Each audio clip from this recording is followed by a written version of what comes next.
Okay, so my neighbor rocks. He is giving me rocks.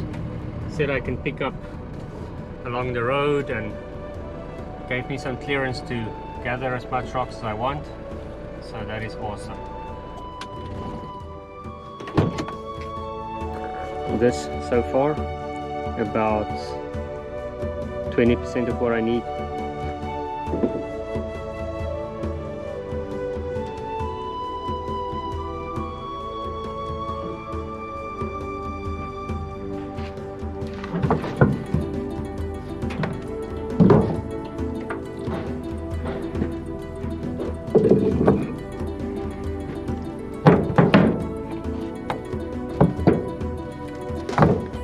I don't really know if 2,800 calories per person for a medium active person is correct per day, but let's say it is. Most of the dietary websites and health websites agree with that. They seem to be doing that, and my calculation comes down to that 1,008,000 calories per person per year. Let's say 1 million. That means that for 2 of us or 3 of us, that's 2 or 3 million calories that we need to produce per year.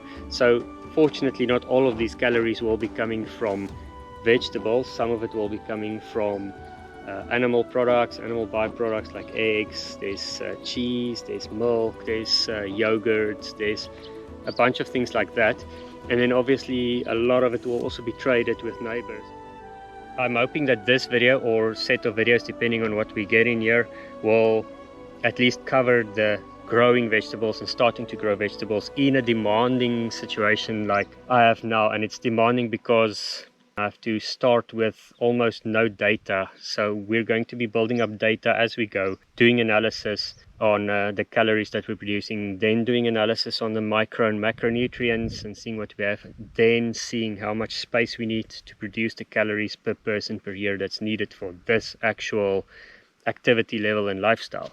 So without money, without expert tools, just by having good friends, good neighbors, some resources that nature provides, let's see if that will do. If we can't do it like this, then how did people survive 100 and 1,000 and 5,000 years ago?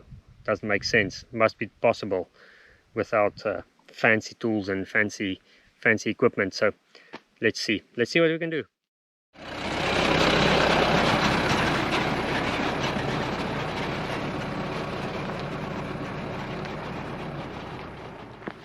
I've got about half a load on the back there. It's enough to get started. We'll see how that goes. And this bad boy joined me along the way here, so he ran 2 or 3 kilometers down to try and find me.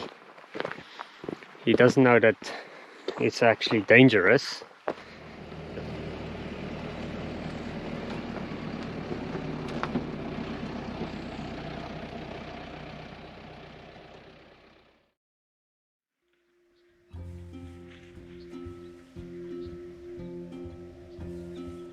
Welcome to day 2. I've been thinking about the location of the initial garden bed for a while. There is already the poles that are planted there that they were going to be for the hydroponic setup. Secondly, there's a water line running right past there towards the animal area, which I can tap into for a water source. The third thing is the water tank overflow, which occasionally overflows, is there. It can be less of a waste if I use the overflow for the gardens instead. There's really high quality soil down here. I'm going to see if I can build a sort of garden as an initial first phase garden ready for analysis between those poles. So if you look at it like this, with gas for scale, this is about, it was supposed to be about 3 meters between each poles, but somehow this one, yeah, there was too much wine on that day apparently, because this one is way out. But either way, so if I can follow a no-till system here, and we can have a kind of a keyhole access in the middle with a raised bed forming between the poles, using the poles then as suspension for sprinklers and for shade net and covering, then I think this would make a great analysis site.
That's the last load. Gonna have to go find some more.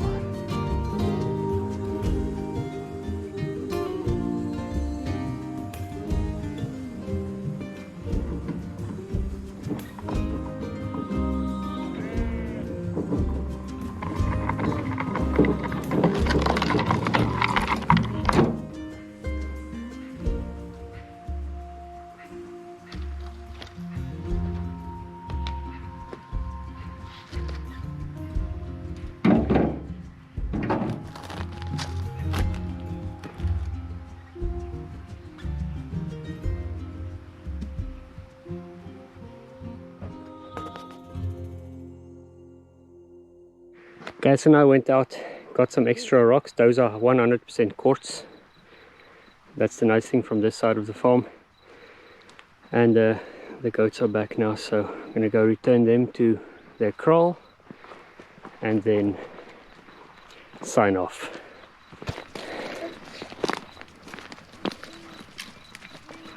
Come on. Go back, go back, go back. Come. Trapper, bring. Good boy.